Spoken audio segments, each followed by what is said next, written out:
Finger family. Puss in Boots.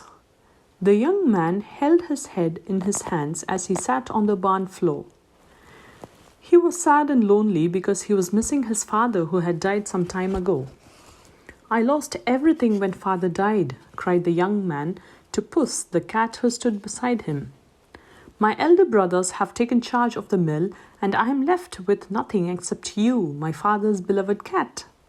I fear the only way I can earn a living is by selling your fur," the sad young man said to Puss. "You won't get much for my coat," replied Puss. "But if you make me a pair of boots, I can go out and help you to earn a living." The miller's son was startled to see the cat speak. He realized that this was not an ordinary cat. The young man had seen the way the cat caught mice using clever tricks, so he decided to trust Puss and do what the cat had suggested. The young man made a magnificent pair of boots for Puss, who immediately put them on. The cat then stood up on his hind legs until he was stretched tall and sleek. He put on a nice hat that the miller had bought for him before his death. Then Puss, pleased with his handsome appearance, walked down the road towards the king's castle.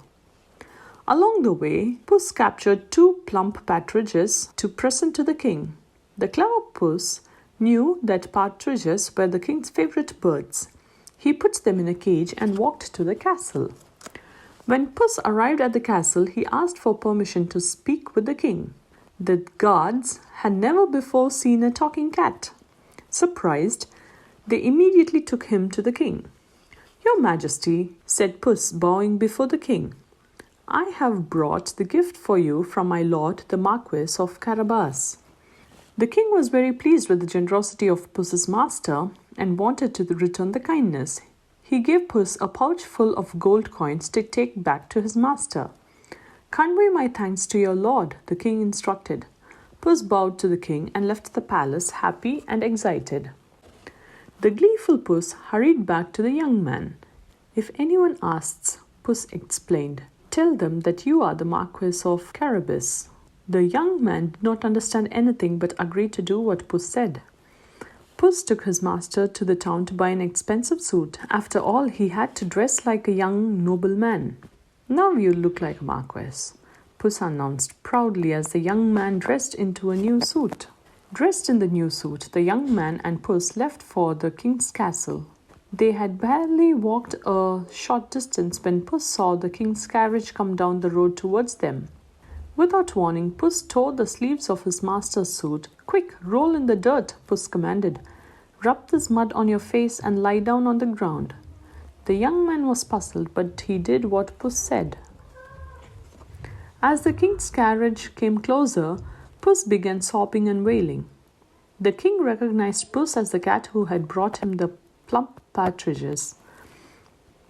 "Your Majesty, please help my lord," he cried. "He has been attacked by thieves. They beat him up and stole his stallion. Would you be kind enough to take him to his castle down the road?" The king and his beautiful daughter invited Puss and the young man with the tattered clothes to share their carriage. But Puss had a plan. As his master climbed aboard the carriage, Puss quickly ran ahead to the nearby castle. He knocked and knocked until the nasty sorcerer who owned the castle opened the door.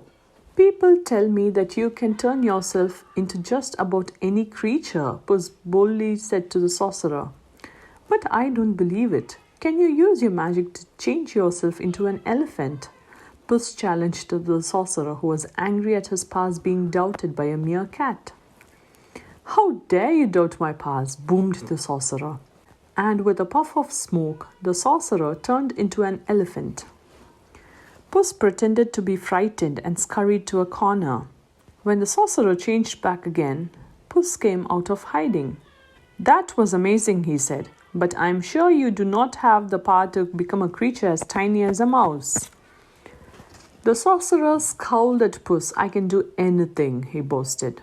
And in an instant, the sorcerer turned himself into a tiny little mouse.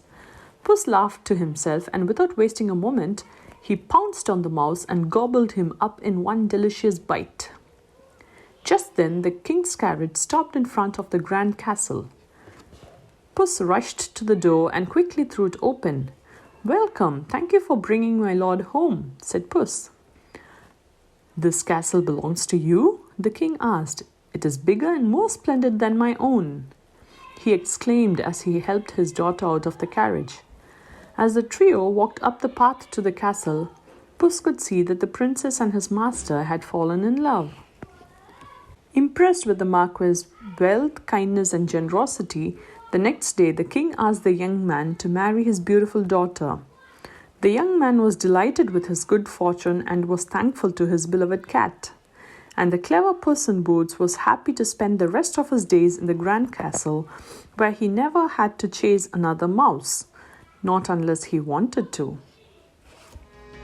If you like the video, Subscribe to our YouTube channel by hitting the subscribe button below.